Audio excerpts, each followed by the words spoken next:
Hi, I'm Chitra. I'm executive editor of Semaphore. You have no idea what that title means, and neither do I, so that's good. We are here. This is the business strategy panel. If you're not here for the business strategy panel, please stay anyway, because we're paid per head, and that's our business strategy. I'm mostly here because I know jokes and business buzzwords, but luckily we have people that know what they're talking about. Andres Beto, thank you, is co-founder and director of Direct36, an investigative reporting center in Hungary. Spent several years in Origa, one of the largest news portals in Hungary, which he left in 2014 after coming under pressure for pursuing a politically sensitive story. Yasmin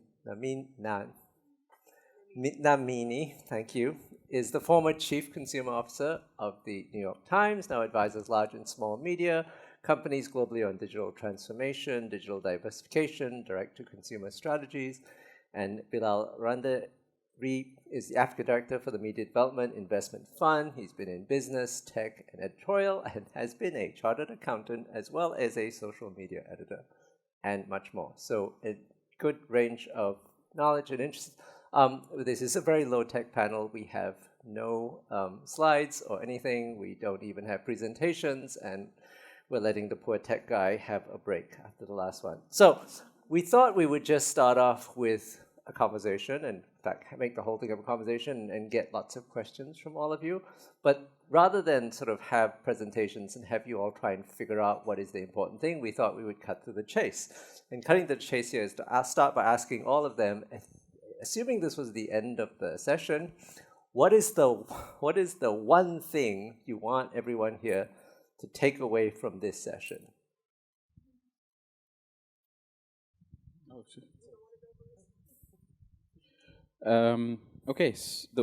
So the one thing that I want everyone to take away is that it's not as hard as you think. And I didn't know I'll go first, but there's going to be a question later about the one thing that I don't want you to take away, and that is that it's not as easy as you think. So I know I'm contradicting myself, but I hope in the discussion we can clarify, because I think both of those things are true and false at the same time. Yeah, I 100% agree with that. It's interesting because I've worked with a lot of large organizations, and I've worked with a number of very small organizations as well, including organizations that belong to this esteemed group. And the big takeaway for me has been, it's been a learning experience for me as well, and that is you've absolutely got to find a way to articulate the impact that you are having, whether it's with metrics. But what I have found when I've worked with especially the smaller organizations, the impact that you have on your audience, on your community, pulling at the heartstrings, the kind of work that you do and the impact that it has on the community, find a way to articulate the way in which you pull on the heartstrings of your audience and the impact that you have. And that will go a long way, not only to driving engagement and readership of your content, but getting the kind of funding that you need to get in order to survive and thrive.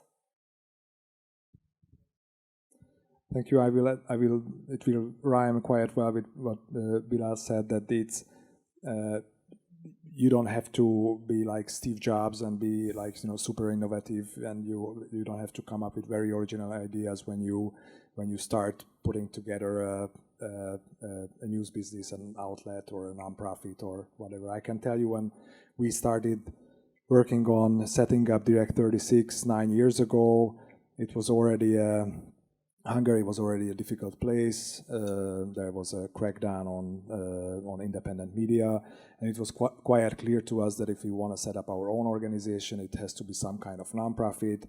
Okay, if it's a nonprofit, then how do you get money? Then one potential source was international foundations, and the other source was the audience. So you can start some kind of membership or a program or build a supporter community.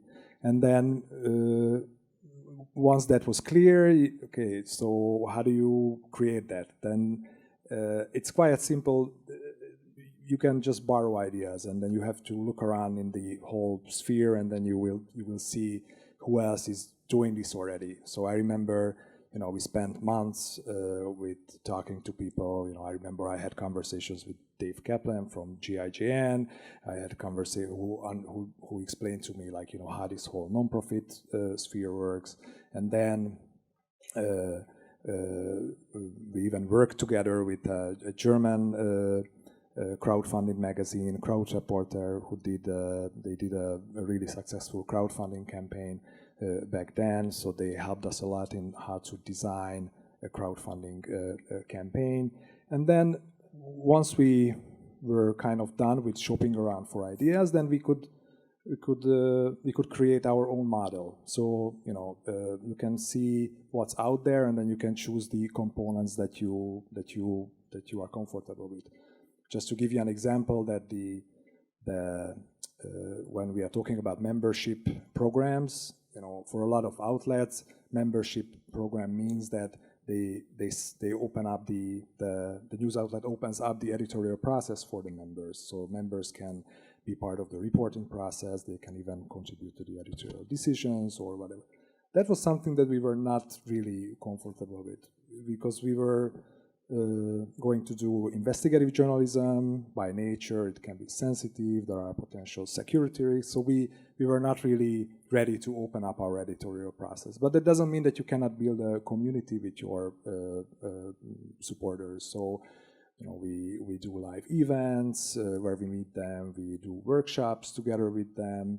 We also, when we need some kind of special skill, like a special language skill, or we need someone who knows how to code, or then we reach out to our supporters, and some of them can actually become part of the even a project. But we are kind of cautious with that.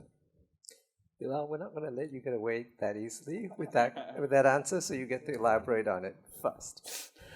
Okay, so let me provide a bit more context then. I know you mentioned I'm with an organization called MDIF, that's the Media Development Investment Fund, and we do a combination.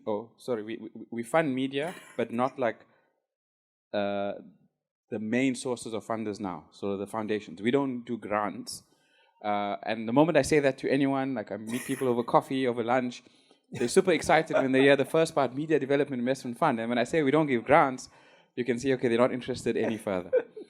But what we've been doing for at least, what I've been doing in South Africa and more recently in Nigeria, is we're running these special programs, which is a combination of grant funding and capacity building to move organizations, especially smaller, young organizations, to move them from being the startups heavily dependent on grants to the point where they have a model that works and they can qualify for either investment or debt down the road.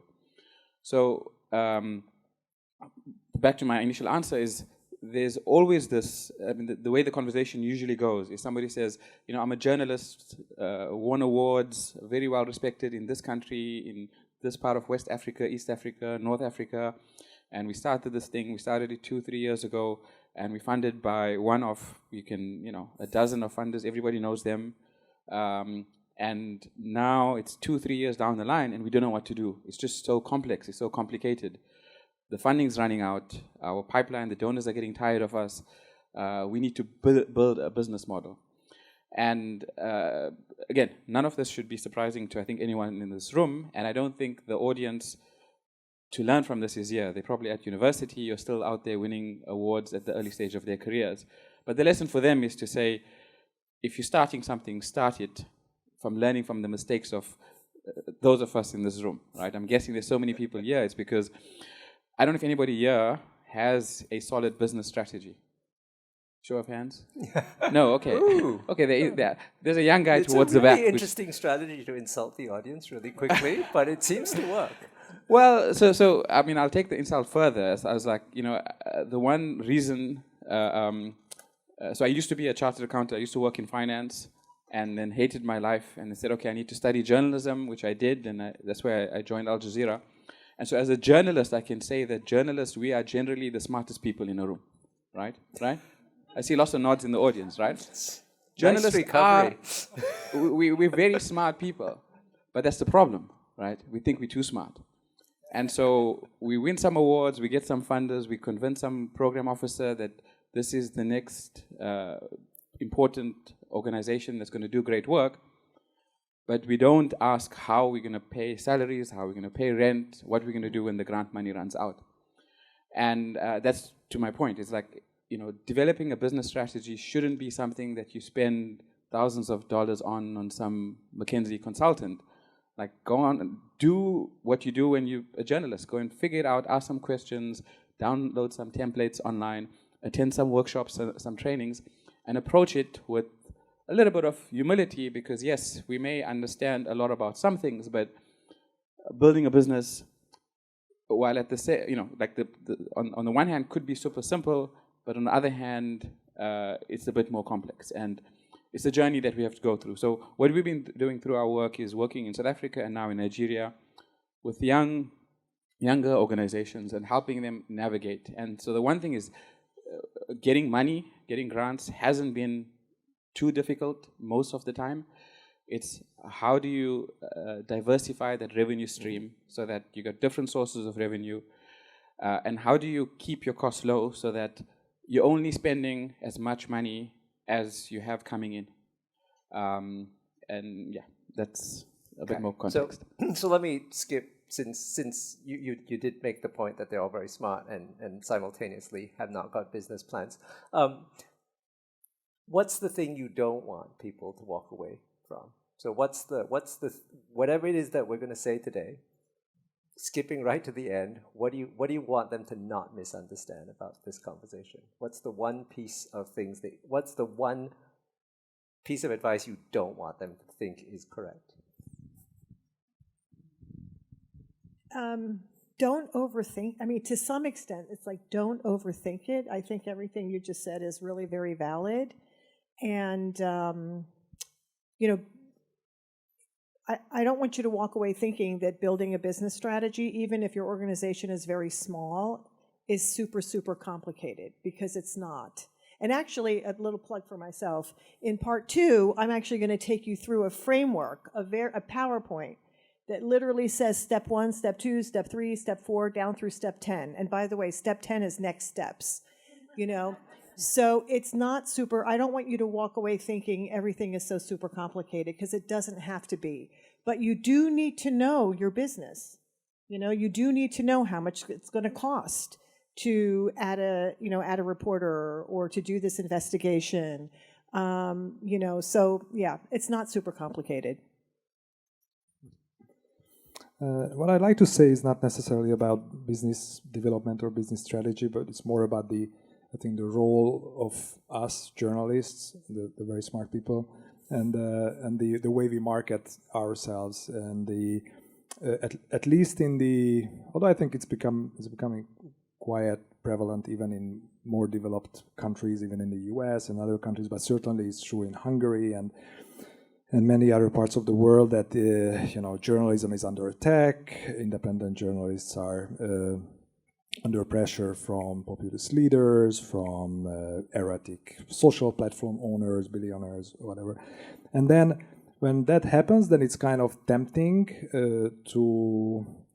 for journalists to assume the role of victims or / like heroes, and it's just totally understandable. It's also tempting as a marketing tool, to say that please give me money, support me because I'm a victim or I'm a hero or whatever. And I would be cautious with that. I'm not saying don't do that, because you can do it, but I think you can do it once or twice. But that's not going to work as a long-term strategy, because maybe at the beginning, some people will feel sorry for you and they will, but I don't think that will work in the long run. So I think it's much more important to emphasize the value that we are creating. I mean, after all, we are in the service industry. Maybe we don't like to say that, but we are. But if we frame it like that, or phrase it like that, that it's a public service, I think that's something that we are more comfortable with. But I think all of us here, investigative journalism is a public service. But then, we can say that out loud, that we are here to serve the public by telling stories that are important for them, about their leaders, about their healthcare systems, about the environment, everything. And it's not as sexy as, talking about what a hero or a victim or both we are. But I think at the end of the day, that's what our value is for societies. And I think if people understand that, then maybe they are going to contribute financially as well. One of the things I say, and I don't mean it that seriously, so don't take it that seriously, is yes, we are a service industry. Service industry is typically defined as, would you like fries with that? But I do think it's important because we do need to think about, in effect, our customers. Your customers could be your funders, right? You want to keep them happy. Your customers could be, some select part of the audience that is going to make change, or it could be key opinion leaders, or it could be underserved communities that have no power. How do you all think about audience as the beginning step of what you should be doing as you're trying to create whether you're a nonprofit or you're for profit, it's a business, right? It's a company, it's an organization, it's something with a mission. How do you think about audience, and how much do you think people who are building news organizations should think about audience as a first step?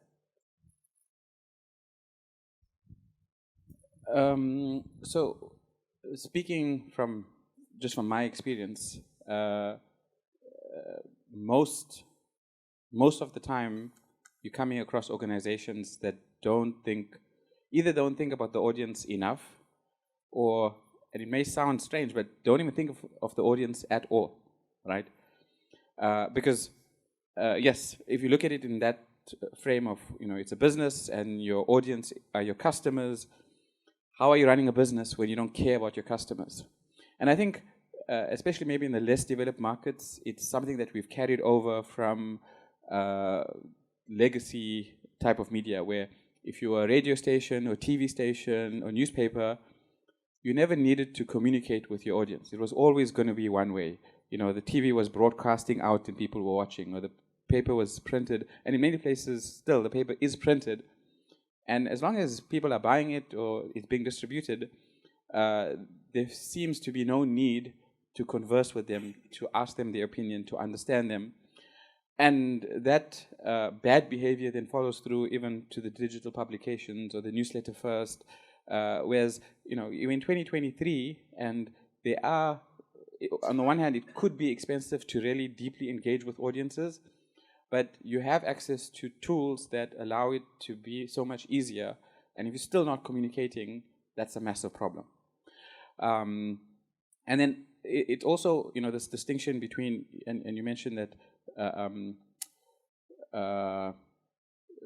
customers or audience, and then the people who are running, especially investigative journalism or public interest media, but when they say we are non-profit, they have like this superiority thing of like, oh, we are non-profit, and those commercial entities, they have to care about the audiences, they have to engage with them, but like we're doing the good work, we're doing the investigations, the hard stuff, and that's not true. You have to also, and I think so. To go back to the earlier question, the one thing to leave with is to maybe get away from this idea that we used to have that there's a superiority to be non-profit media, because let's be honest, nobody who's running a commercial entity or has a structure of a commercial entity is doing it to make money. There is no money. Like, someone's dumb if that's how they think they're going to make money, right?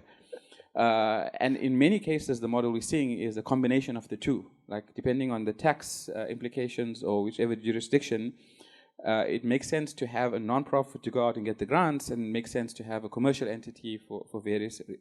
Okay, I've gone on a massive segue. But I'll go back to the question. It's, no matter how small your audiences are, no matter how young you are or how advanced, is you need to be engaging with the audiences and understanding who they are, because they're your customer. Your donors are not your customers. Yes, you're selling your audience to your donors or to your advertisers or whatever. But at the end of the day, that relationship with the audience needs to change. And it needs to be, and it's not even needs to change once off and then it's done, but it's this ongoing basis of, the media business that we built in pre-COVID changed during the pandemic, and the media business that existed in 2022 is different. And it's this constant hustle of who is our audience, what's our market like, what are the developments, how does blockchain and AI and all of this fit into it, without getting caught up in the hype, sticking to always simplifying it to the basics. And I know that sounds maybe easier than it is, but that's the advice. So I think the audience is super important for a number of reasons. One you mentioned, which is if no one's reading your stuff, that's a problem. Unless you're only trying to reach a particular individual or government entity or whatever. I mean, if that's your audience, then that's your audience. But generally speaking, you need an audience in order to have impact. And so being able to define who your audience is, I think is really critical. In some instances, it's geographic. You're covering a particular community, geographic community or a nation, an entire nation. In some cases, it may be, a vertical sort of industry that you're covering, and therefore you are trying to reach a particular audience that cares about that, or it may be, again, change makers, policy decision makers, etc. And in some of the work I've done, again, with both large and small organizations, that question of who is my audience, who am I trying to reach, who am I trying to impact is really important. So personally, I think it's important to know who your audience is and to focus on that. Maybe the simplest audience is I'm covering this entire country, or I'm covering the world. I'm doing an investigation that impacts the world, climate change, for example, right? If you're doing investigations around climate, then theoretically or technically your audience could be everyone in the world. But can you reach everyone in the world? And when you think about distribution, you need to be thinking about, so whether it's co-publishing, whether it's newsletters, how many people are coming to my website.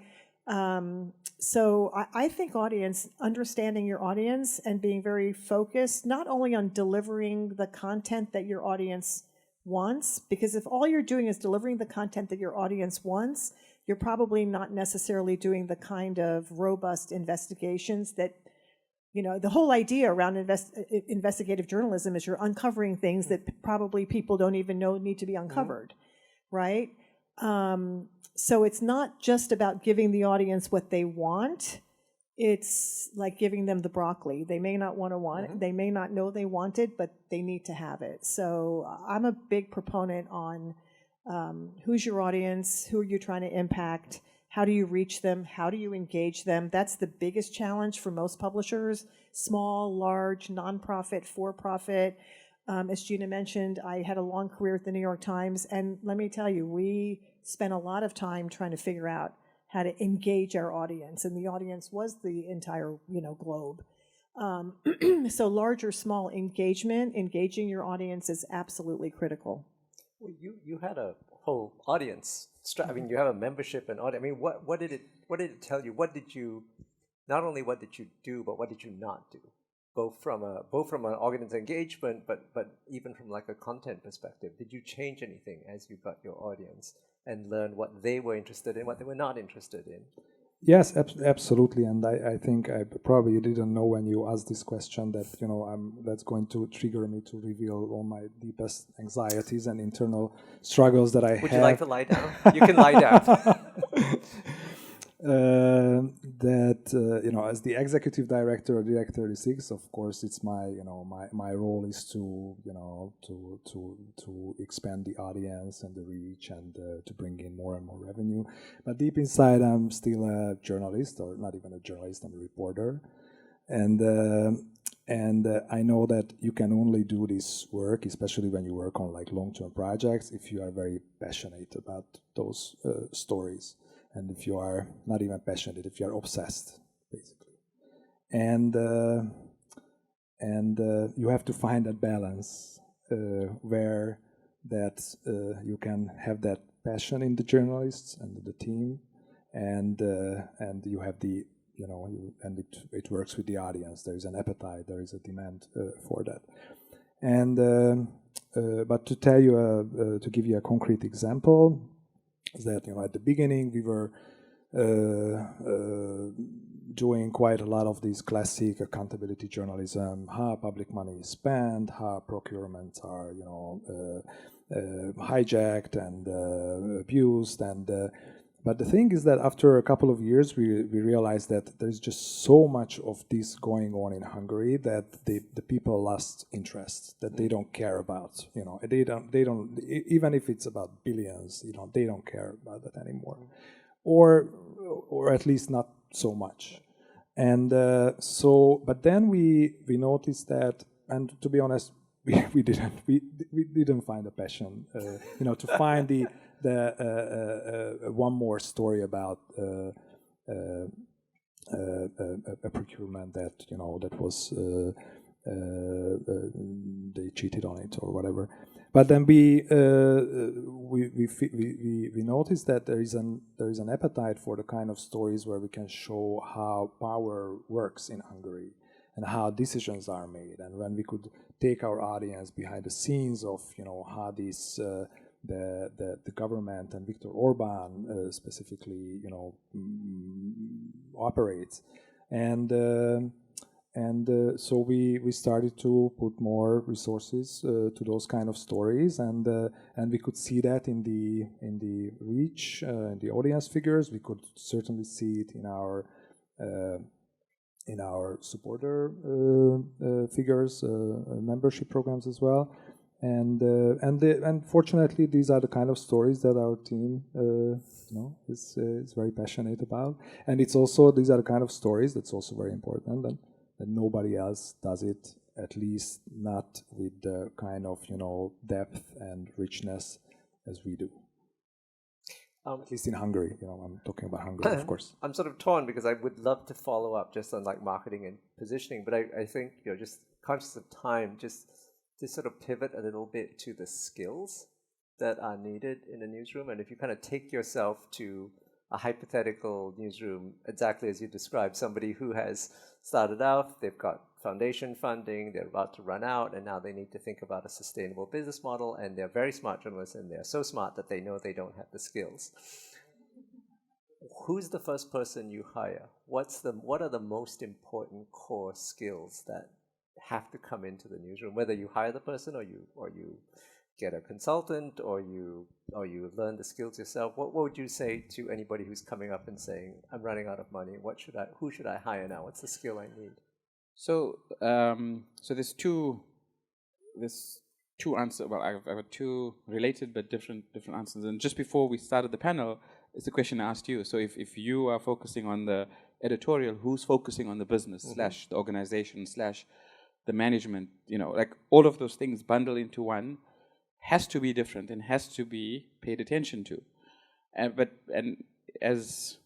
maybe you should speak about your own experience, but generally we found, so this is opinion, but this is what I see a lot, is that even if it's journalists or a team of journalists that team up, there has to be that split in responsibility when one person is focusing on the product and audience, and so it means by definition that there's more than one person, right? So firstly, that's a big obstacle because in many places it's led by one passionate person who tries to attract talent, but always as someone who's reporting to them. And again, it might not be the same elsewhere in the world, but from South Africa to Nigeria and everywhere in between, the gap between, not just the gap in experience or pay or responsibility, all of those things, the gap between the person leading it and everyone else on the team is massive.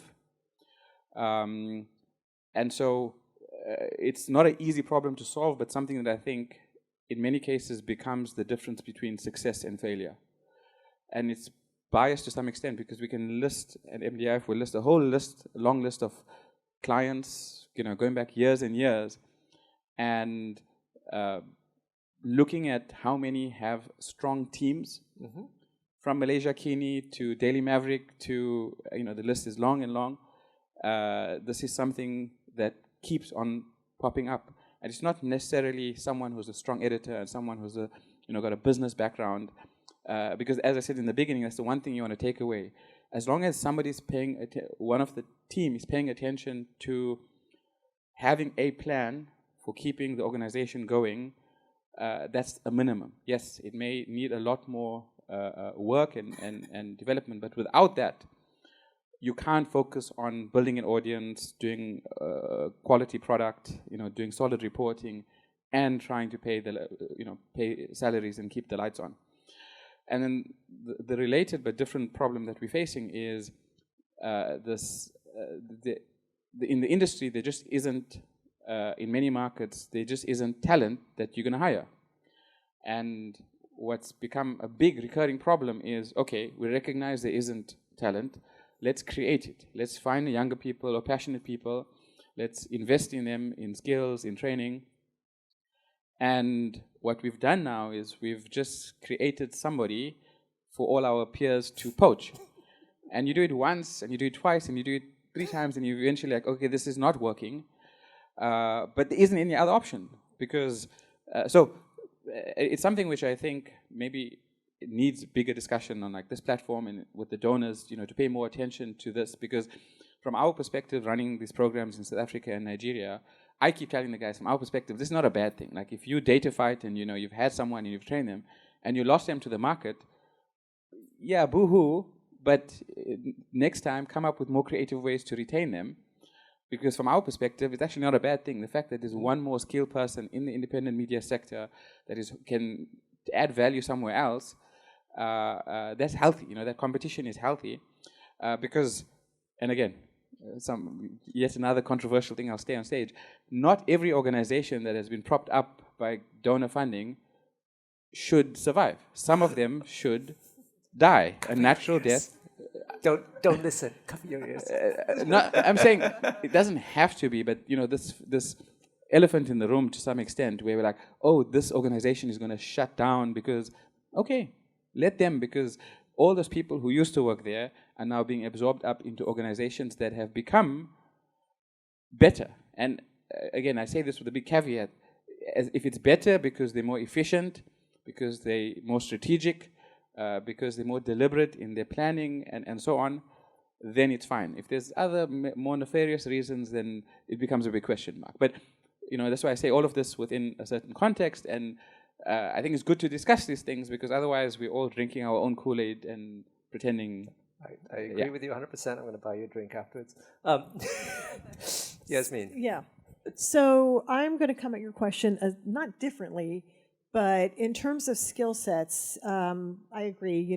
We generally, when you have an investigative journalism startup, or even one that's been around for a while, you've got amazing journalists, reporters, editors, et cetera, and you definitely need somebody on the business side.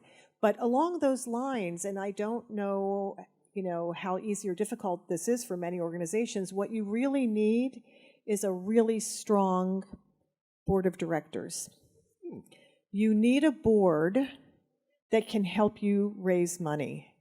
You don't need a board full of journalists, right? It's great to have some, but if they're not well connected and are not able to knock on doors and help you get money, because what I've found is that the fundraising director or the development director, whatever the title is within the organization, oftentimes they are lovely people, and they know how to write grants, but maybe not as effectively as is needed. They know how to ask their board for contacts. Do you know anybody do you know anybody here? Can you make an introduction? There's all those things, but at the end of the day, my opinion, you need a really strong board of directors that can help you raise money, because everything that you're doing is dependent on the dollars coming in. And in the past year and a half, I've seen situations where an organization thought they had the funding to get them through, say, another 18 to 24 months, and then all of a sudden it got cut off. and it risked, the work that the really fabulous good work that was going on there. So board of directors, technically not employees, but you need a good board. And don't be afraid to ask people. If there's somebody that you think would be an awesome member of your board that has the connections or the connections to the connections, don't be afraid to ask, because you're doing amazing work. And many people want to be associated with the work that you're doing. Andres, you were going to, but suggested that you had a story to tell about skill sets as you were changing your job and building out a more sustainable operation. We're going to get all your secrets out. No, it's actually it's a pretty typical story for startups that we spent with my partners, co-founders. The first few years we did everything, and actually we even enjoyed it. Previously we worked as journalists. We had no clue about how to build a business or run a business, but then we learned it on the go, and it was fun. But then after a few years, I personally, I realized that my heart is still in journalism, so I would like to focus on that, and I don't want to run another crowdfunding campaign. I become kind of bored with, and if you we just realized that you need people who are dedicated to those tasks. So after a few years, what happened that I hired my former boss, who is great at, was a very experienced, had a lot of experience in managing media companies, and basically he became our COO. We also hired a manager who is great with. She's great with people. She's great with figures, data, everything. This panel is not specifically about membership programs, but if you have a membership program or you have subscribers, whatever, then you will, and if you are running it for years, you will have lots of data, and that data is worth gold. So you need someone who digs into that, who understands that, who maintains that.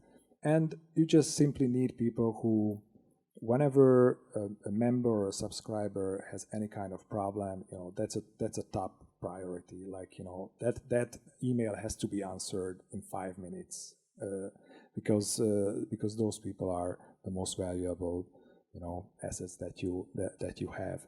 So you need to have that kind of pillar of the organization. So I'm going to do my best to make you the most hated people in this conference, because we're going to follow up on the questions, the sentiment about not everything needs to live. What I'm interested in is, so let's say we have this organization with a really strong, smart editor, and we've managed to find a really strong, smart business person. So when there's a conflict, how does that get settled? I'll take a hypothetical, you want to do these kinds of stories and they're great, but your business person comes and tells you that, in fact, the information is that the audience doesn't care that much about this. It's a good story and we love it and it's really important, but somehow we know the audience doesn't love it, or anything else that's, So when it comes to a conflict between the journalism and the business, how do you solve that problem? It's a great question. I think you have to start with go back to the mission.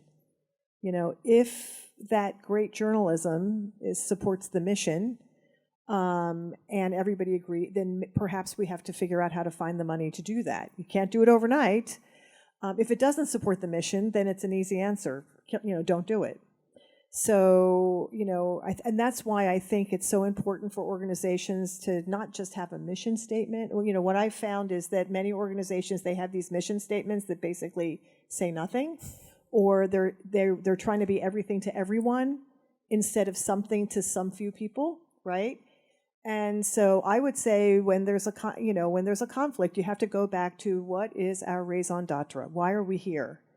And if it fulfills the why we are here, then let's figure out how to get the money. If it doesn't, then don't do it. So I'm going to go back to the point I made earlier about journalists being smart, and expand your question to not just when there's a conflict between, like two sides of a business or two senior people, but this idea that we know it all and acting based on the assumptions as opposed to the data. Mm-hmm. So, and it's less so now, but over the last 10 years, you'd often hear things like, young people don't read, and Arab audiences don't respect copyright, or audiences in Africa won't pay for news or won't pay for information, or you repeatedly hear these assumptions thrown out, and no one's bothered to test them. And so, I can't think of a clear example of the way you face the question, but what I see very often is solutions being thrown around to problems that are based on people's opinion, which are strong opinions based on years of experience and so on, but is not dealing with the reality or the facts on the ground. And so my default would always be to say, let's test possible answers and let's see what data we can gather and then act on the data. And if there's a way of doing this in the specific scenario you mentioned, that would be the way I would push it in, because we've had newsrooms that we work with where there's conflict between the editorial and the commercial side, and when you scratch beneath the surface, it's not actually between editorial and commercial, but it's between personalities, or it's legacy or historical conflicts that have continued to boil and simmer and are now affecting the business, and those need to be dealt with. And back to your point about accountability, it's hard with small organizations to have a board, to have advisors, to have some structure of accountability set up. But we've also seen very often in some of the developing markets what can go wrong when these things don't exist. So I think there has to be a balance between at what point do you, as a small team, as a founder, start structuring your organization where you are accountable to a stronger power. And I think it's difficult for many times for passionate people who have built organizations and put in the blood and sweat and said, why should we get somebody else to come and tell us what to do? And it's for this reason. It's because the organization you created is now a third person, between you and your founder. This is an entity the entity's interests may at different points not align with your own beliefs or interests or what you think is right. And so, it's good habit to get into where, as I already mentioned, acting on data, but also having some perspective that looks at things from the perspective of the organization. Andres, you hired your former boss as the COO. Did he report to you or did you report to him? And what happened when you disagreed? So yeah, my fellow panelists were kind enough to take these hard questions, so that gave me some time to run this simulation in my head. So what would happen at our organization, that since the roles are separated to some extent, so the operative side knows what we are working on. We are a small organization, we are 10 altogether, but they are not involved in the editorial decisions. So before a story gets published, I don't think that this conflict could even emerge. But what could happen, if we are working on a story for months and then we publish it and there is no impact, there is no response, there is no, we don't see a surge in the supporters, then we have to sit down and we have to go through what happened and what kind of mistakes were made, and then we have to go through whether somehow we screwed up the promotion or the distribution, or it was a bad choice of the story. Then, yeah, of course, we have to draw the lessons, and then maybe, I can imagine, we haven't really had these kind of conversations yet, but I can imagine something like this can happen, and, there can be tension. conflicts. But we're adults. So I think we can manage it, hopefully. Well, speak for yourself, adults. I will, my quick 2 cents on this, speaking as someone who's been mostly in larger organizations, although now in a startup, is a lot of this has to do partly with personality, but a lot has to do with language and learning to speak each other's language. You've got, especially for dyed-in-the-wool business people, come in and talk in very kind of sales speak, tech speak, whatever, and editorial people will come back and sort of insist on public service and oftentimes people are just talking across each other. And the one thing I would encourage everyone to do is to learn to speak different languages, to speak ad speak, audience speak, operations speak, editorial speak. And when you can start doing that, I think it helps the conversation come along. In keeping with the making us the most hated panel, let's talk about costs, because we've been talking about getting money in, and of course we all want to hire 100 people, and no doubt every foundation here wants to give us money. But as Bilal said right at the beginning, it's making sure your cost structure, is, making sure your revenue structure fits your costs, and sometimes you don't have the revenue, so now you've got to think about cost. How do you all think about, not so much how do you think about cost, but how do you think about, except for you are thinking about cost, but how do you advise people about cost? How do you talk to them about making sure they have a good cost structure, a real good control of costs, especially when they have great ambitions, especially when they want to be very good to their staff, especially when they remember how they were treated at other organizations and they don't want to do the same thing again. So how do you stop being the real asshole in the room?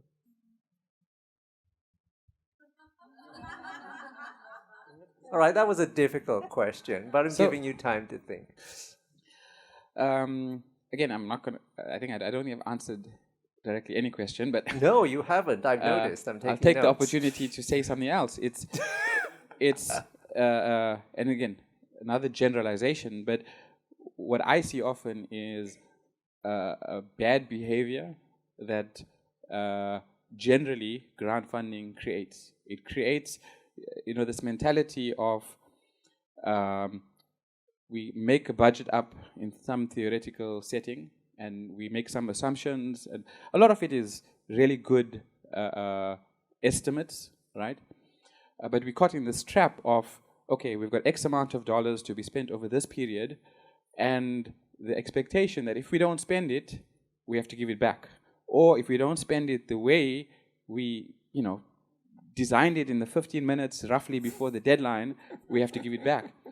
And over a period of time, what this creates is just bad fiscal behavior within an organization, where the focus should be, for every dollar that we spend, are we getting the maximum return on that dollar? And yes, okay, it's not newsroom speak, or it's not impact speak. And so somebody should translate this, help me translate this in a way that journalists can understand it.